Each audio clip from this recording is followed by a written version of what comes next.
can you be more specific how we're meant to get ready, how we're meant to prepare for a significant event here in America? So what Cameron is asking me, like how do we actually do this? So you're talking about, things that we, may experience, but how do we actually start preparing for that?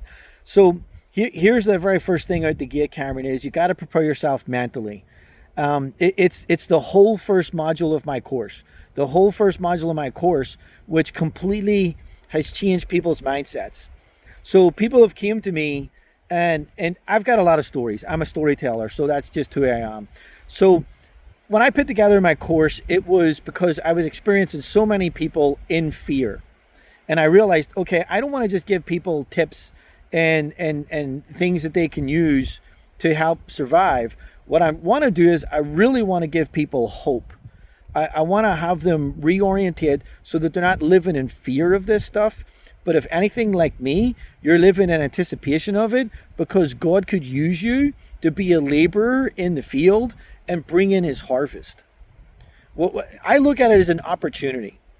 And it's an opportunity, honestly, if it never happens in my lifetime, that's fine, because God will keep providing lots and lots of other opportunities that don't have to be like society ending. There's so many things that go on right now that God can use us for, that this is a big part of what I'm trying to get across. And here's part of the reason why is, if we're preparing for a lot of things that we could experience locally, and we're getting that stuff dialed in, that's a major cornerstone to something bigger that might happen. So imagine you start planning lots of different little things, and you get kids together, and you start preparing, you start learning how to do first aid a little bit better. Like, you start doing a lot of these things that are somewhat standalone. But then when you put them all together, you now have significant skills that you could use in a really significant event. Like an event that affects the whole country, not just your area. You could be like very integral to bringing your community together. And all of that starts with the mindset. And I know maybe this is not what Cameron and some other people want to hear, because I've done the classes, and I know that people come there and they've got very specific things on their mind, so they're looking for very specific answers. The only way that I can address that is if people tell me exactly what their specific concern is, so that I can lean into that and address it the best way I can. So I'm going to tell you right up front, I can't help you if you think we're going to get invaded by aliens. it's not on my spectrum, and that's such an unknown. Like, I don't know what you would do to prepare for that. So, but maybe the basic answer is always the same: pray, like, reconcile with God. That's your purpose. Your purpose is to be reconciled to God if you're not already reconciled to God. So no matter what the event, no matter what the scenario is. They bring back Tyrannosaurus Rex and they start taking over the country, whatever it is, it's going to be the same answer. I've already shared mine is significant civil unrest. That's what I am preparing for. That's what I'm getting ready for. And when I say getting ready, I'm getting ready to minister. I'm not getting ready to run off to the jungle or live in the woods or build some bunker or rent a missile silo in Montana. I'm not looking to do any of that stuff. I'm looking to minister to people. That's what I'm preparing for. So I got a couple of stories that will hopefully help you get an idea of my mindset. So some years back, I started going to this new church, and I had a young child. We have 4 kids, so one of our kids was pretty young at the time. So she was going into the sort of daycare at the church, so that my wife and I can sit and just pay attention to the message. So whenever we dropped my daughter off, I'm asking this question. It's like, hey, in the event of a fire drill, where's the rally point? Like, where are we going to pick up our kid? And I'm the kind of weirdo that asks those kind of things. So I asked, and the lady just kind of looked at me, gave me a bit of a weird look. And then she asked her husband, she's like, I don't know. And then she asked her husband, hey, like, the fire alarm goes off, like, what do we do? And the husband was like, I don't know. Like, nobody's ever talked to us about that. So it started me on a process where I'm like, okay, well, maybe I can help out here. And eventually it led to me being part of the security team. I have a background in security, and it led me to be a part of the security team. So when I was part of the security team, the guy leading it, who I think is an awesome guy and great guys in the whole team, it just started to develop that we had very different philosophical belief systems.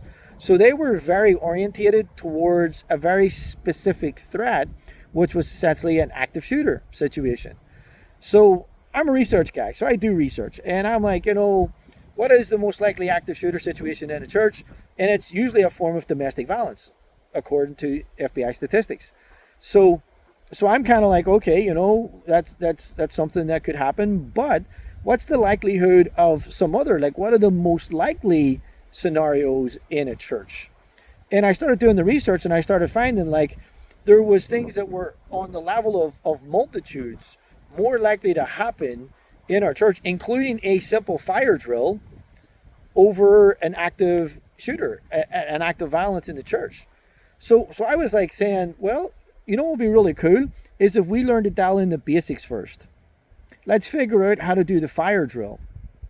It took me 3 years to talk the church into doing a fire drill. So 3 years to doing a fire drill, because some people believed that doing the fire drill would put people in a perception of fear. And it's just a difference of opinion when it comes right down to it. I'm very strongly opinionated, so I can kind of keep pushing and try to push through what I believe are unreasonable objections, which I consider that to be an unreasonable objection. Is, don't do a fire drill because it might put people in perception of fear.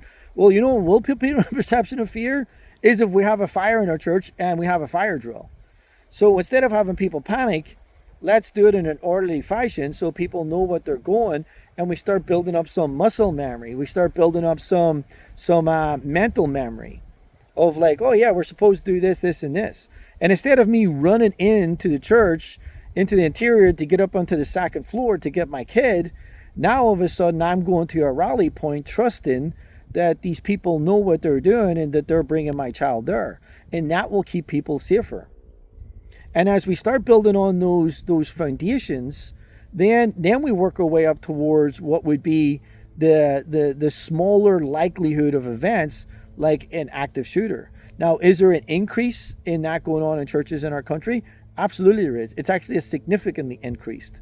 So even though it's increasing statistically, you're more likely to have someone have a heart attack in your church than you are for an active shooter. You're more likely for a domestic violence situation to take place than an active shooter. So there's so many more other things that you're more likely to experience than some of these really big things that a lot of these security teams get all worked up over and almost excited about, that they want to train and practice for that. So I'm trying to approach urban survival for Christians and urban survival for Americans in general, but from a Christian perspective. And what do I mean by that? I mean by helping each other. I've got this slogan, feed them, don't shoot them. And that's what I'm trying to get promoted. That's what I'm trying to really hope that we can start getting out there in this country, because we have to overcome the fear. So if we only learn one thing, if we literally only learn and prepare for one thing, and that is to fight the fear, that if something was to happen, to trust and believe in God, to trust and believe that that God can use each other to build a community to get us through anything, to get us through any situation. So how do we build this sort of skill set? The very first skill set is your best tool, your mind.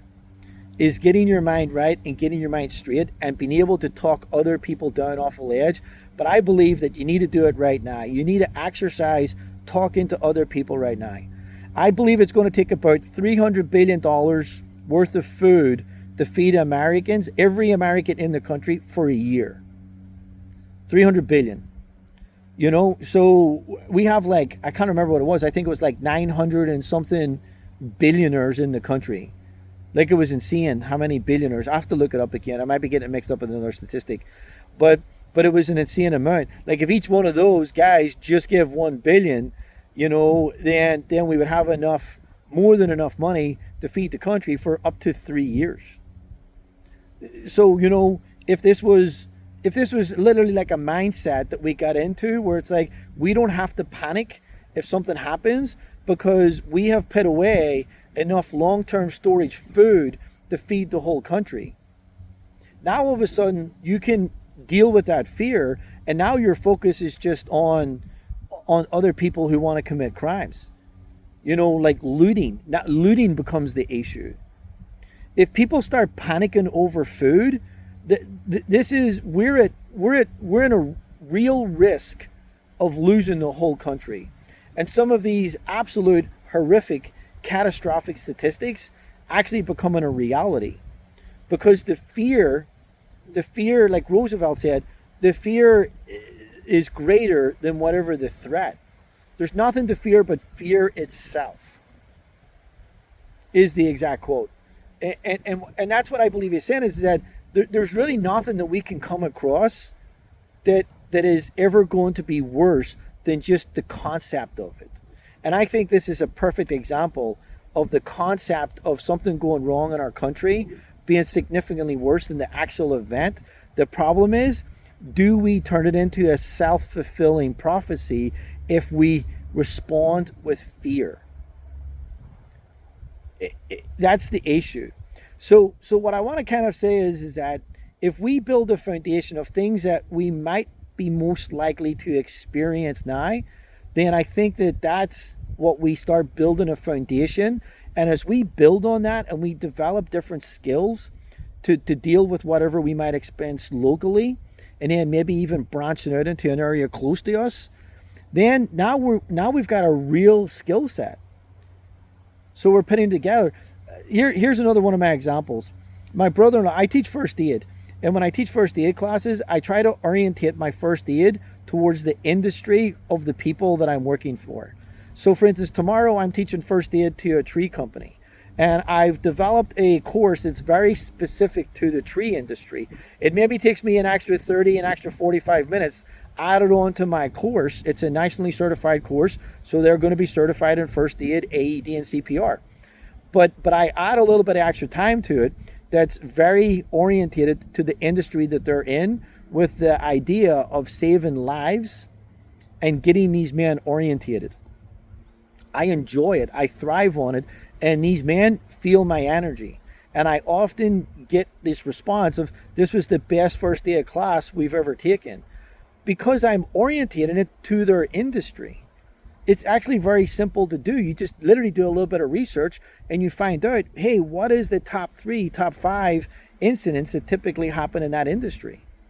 So now, instead of me just doing some generic first aid course that most people have forgotten 90% of it the next day, I'm trying to teach first aid to these folks, addressing the greatest likelihood that they may experience or come across. So this is the whole philosophy in which I build upon. So I got my question from Cameron, and he lives in Alberta, and you guys can get some pretty decent winters up there. So I want to kind of start to come across with how I build my modules and how you can even do it for yourself. Because a lot of what I teach in my course, I can't teach on YouTube. So I'm trying to do the best of teaching as much of it I possibly can, but I can't teach it on YouTube. There's going to be all kinds of issues if I try to teach my whole course. So I have to figure out. So getting to this story, my brother-in-law, who is a very competent man, he's a great guy. And he was driving from Bozeman, Montana, where he lives, to, I believe it was Billings. And as he was driving for a meeting, he hit a deer. So he's kind of in the middle of nowhere between these two cities. And I think it was like 5 a.m. or some early hour, and some ungodly hour in the morning. And I think he had said to me it was below 20. So I'm trying to recall the details, and I might be getting it up. Maybe it was below 22, maybe it was below 18, I don't remember. But it was right around that sort of temperature that it was below. So he hit a deer. And what a lot of people don't know is, if your airbags deploy in a modern vehicle, you have safety protocols within your vehicle that your vehicle is no longer drivable. So even though in his scenario, his truck was actually still in really good condition, the airbag had deployed and now he couldn't drive it anymore. The problem is, he's stuck in the Montana wilderness, slightly off to the side of the road, and not knowing how long it's going to take for somebody to get there. His truck won't start, so he can't turn the heater on. So I started to develop this winter package that would incorporate things like that people would carry in their vehicles. So when I try to give people very specific tips. So for instance, one of the tips that I try to give to people is when I carry backpacks, that's typically what I carry in case I have to walk for a period of time. So what I recommend for people is you take that backpack and you actually strap it in, you seat belt it in to the passenger seat next to you. If you're driving alone, if you drive alone a lot, that you seat belt that in to the seat next to you. Why do you do that? Well, if you were to have a car accident, I've unfortunately been in several car accidents. Never my fault, of course. But I've been involved in several car accidents. Like the state of your vehicle, and if you were to have a rollover, I mean, your stuff is everywhere. So when I seatbelt my backpack next to me, it means that backpack can never really leave that seat. Even though it might bounce around a wee bit, it's right there next to me. So if I was in a serious accident and I need to cut away, all of my gear's right there. It's right next to me in my backpack instead of being in the pockets of the doors. So one of the things that I carry in my winter kit is I make different kits, and then I teach people. I have a show and tell in my course where I teach people how to build these different kits for different times of the year and try to orientate towards specific types of activities that people might be doing in the summer, going to the lake or going to the river kind of thing. So I try to orientate to those different scenarios. So in the winter kit, what I did, based upon the story with my brother-in-law, is I went out and bought a 400 watt inverter. And I bought a 300 watt heater. Now the inverter has a really long cord with gator clamps and or also a cigarette lighter. So for instance, if something happens and I can just plug it into my cigarette lighter, that's great. But what I want is the gator clamps. So if I was to get into some kind of an accident where I was able to access, my airbags deploy, I can't drive my vehicle, I slide off the side of the road or whatever the case is, if I can get out and I can get to the hood of my vehicle and I can open that hood and I can clamp on to that battery. So even if the vehicle doesn't work and I can clamp onto that battery, I can power my mini heater. And then I kind of tell people, hey, if you're ever in that scenario, so in 2022, in the winter of 2022, I believe, 56 people in upstate New York froze to death in their cars. They died of exposure. A lot of those people were people who got stuck off the side of the road. They had a problem with their car. They moved to the side. The problem is it keeps snowing. And then before you know it, your car is completely covered. And then it took weeks, in some cases, I think, for them to even find those vehicles. So imagine you have a kit in your vehicle that's designed that if you get stuck or stranded, that you can kind of get your way out of that. That you have a way to notify other people that you're there, that you're stuck. Something as simple as a flare. I mean, there's all these different things that you can put in your vehicle that would help you in a winter type situation that too many of us take for granted. So for my brother-in-law, I was basically putting together this kit for him. I intended to go out there and teach him and some of his guys some first aid, and I was building winter kits where they have that inverter on gator clamps that you can now power a heater. And then part of the lesson is that don't do it to be comfortable.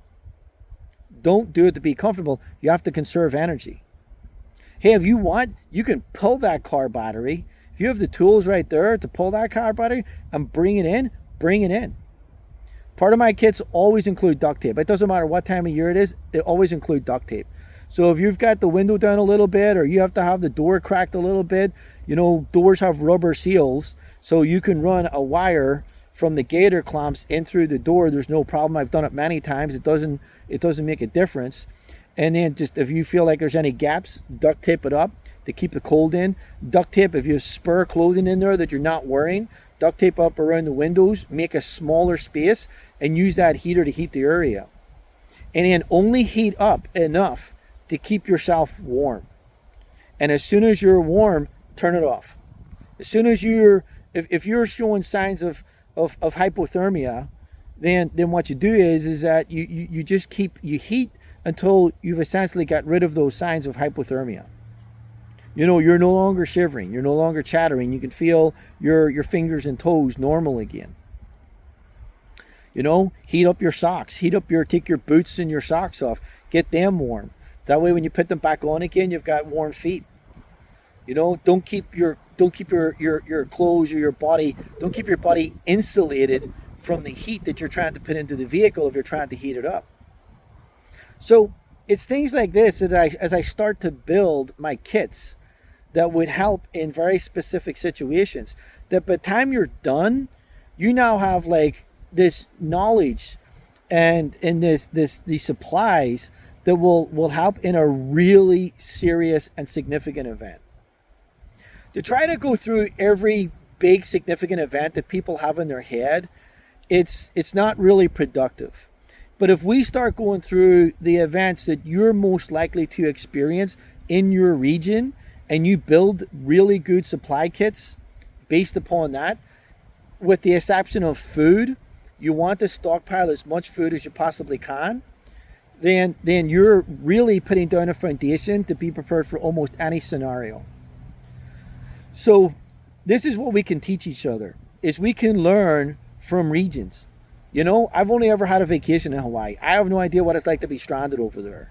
So I have to do research. I have to find out. You know, one of the things I know is you can't really start a fire in the Amazon. So it's just too damp. So this is one of the things I keep hearing, is that if you were to be stranded in, say, like a rainforest, you're going to have an issue lighting a fire. So what preparation that you would prepare if you were to be flying over or going through an area like that, you're bringing food that doesn't need to be heated up. So it's things like this that we can do that, based upon our region or our area or where we think we might travel through, this is what helps us build our kits that will be a foundation, not just for some big thing, but things that we can use right now. Because how cool would it be, instead of some far off catastrophe that may actually never happen in our lifetimes, what if God actually used you just to rescue a family who got stuck in the side of the road this winter? This summer, God uses you to do something. This is the cool part about not living in fear, about having the right mindset. And like I said, I find myself in an unusual amount of first aid situations. And I think a lot of times it's because I've been training, so I'm looking. And not only that, but I think some of the things that have happened have been a ministry of presence, in the sense that just me being there was calming people down, was making people feel a little bit more secure. And listen, my skills are seriously lacking. I have a lot to learn, a lot that I want to learn. But just because that I want to learn, and because I try to do what I do well, like, it gives people a sense of peace. So if some kind of catastrophe was to take place, some kind of regional thing, some forest fire, some winter storm, something that was happening, by you being there and taking charge, leading people in prayer, and then giving people tasks, I don't think people have any idea or understand how important it would be in the event of a disaster to keep people busy. You know, in one of the videos that I just put out recently about how to travel in a disaster with children, I emphasize keep your kids busy, keep them distracted. They can pick up on things. So when you keep them busy, you keep them distracted, they're not feeding off your fear, they're not feeding off your nervous system and whatever's going on in your life. So you can bring a sense of community, calmness, peace, and purpose. And that's the very first thing, is how do we prepare for this? Is just take the skills that you've already got and have confidence that you can use them in a certain scenario where you can start getting people organized, where you can conduct triage, where you start understanding how important situational awareness is. Then maybe the very first thing that you do is literally pause. And so in the first aid class that I teach for the tree guys, one of the things that I have to teach these guys that's a wee bit different than other courses as far as the emphasizing it is the situational awareness of conducting a safety inspection of the scene. They see somebody down and they have no idea what's going on. They've got a lot going on. They have to really assess the scene very, very well. And I really kind of, I tried to give some tips and hints on that and how to assess the scene well, because sometimes you can just be making yourself another victim. But at the same time, you taking control and controlling everyone around you, if that's literally the only skill that you develop, you will probably get more people saved from developing that one skill of being able to assess the situation and then conduct threat assessments, conduct responses. Even if you don't have the skill set, but you're calming down and you're looking at what's going on and calling out and asking other people, hey, is there a nurse or is there a doctor here? These people over here really need medical attention. Everybody else that you've got in that area, hey, let's do this. Let's make sure the first aid cars have access. If we need to move some cars, let's get the cars out of the way. Like whatever other things that you need to do, start organizing people and getting them orientated towards doing that. And that's going to be a big deal for building your community. Sorry, these bugs keep climbing down my shirt. So this is really purposeful, and I am going to try to get into it. But like I said, I can't put everything that I do in person on YouTube. I just can't do it. So I'll do my best to try to build the how. I'll try to do my best to build it out as much as I can. But honestly, I need to hire someone. I need to find someone that will help me with embedding videos, because I need to be able to embed things as I'm teaching the class or as I'm talking about this stuff. Like I need to be able to show what I'm talking about. And right now, I just don't have the skill set to do that. So I'm working on that. I'm trying to figure out how to embed videos or pictures or things in my videos. So bear with me. Please keep supporting me and helping me, get this word out of community and just being confident that we'll okay, and then we can help each other, we can bless each other. And I want to leave you this thought. I've calculated that it would cost about $300 billion to feed every American for a year. So just imagine that, right? And I think when I was looking up, I think it said that we had we currently had like 912 billionaires in America. More billionaires in America than any other country in the world.